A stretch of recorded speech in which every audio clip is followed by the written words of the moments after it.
பனைமரம் ஏன் முக்கியம்?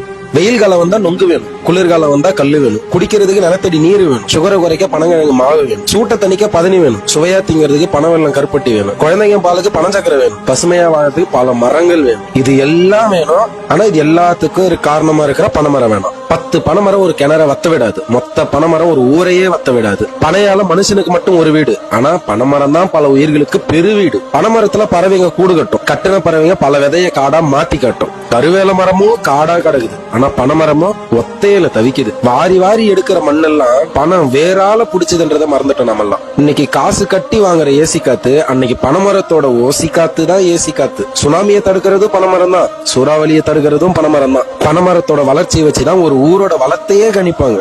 ஒரு அண்டா வைக்கிற இடத்துல வாழற பனைமரம் அம்மா இடத்த புடிச்சுக்குதுன்னா அறுத்து வெட்டி கெடாசுறாங்க. 100க்கு மேல பயன் தர ஒரு மரத்தை சூளைக்கு வெறும் 100 ரூபாய்க்கு வெட்டுறது எவ்வளவு பெரிய பாவம்ல. ஒரு ஒத்த பனைமரம் ஒரு வருஷத்துக்கு எவ்வளவு பனவெல்லம், பதனி, கல்லு, பனஞ்சீனி, நொங்கு, பனம்பழம், பனங்கிழங்கு, இன்னும் எவ்வளவு கைவினை பொருட்கள், எவ்வளவு திங்கிற பொருட்களை கொடுக்குது. அதற்கான நன்றி கொஞ்சமாச்சு நம்ம கிட்ட இருக்கா?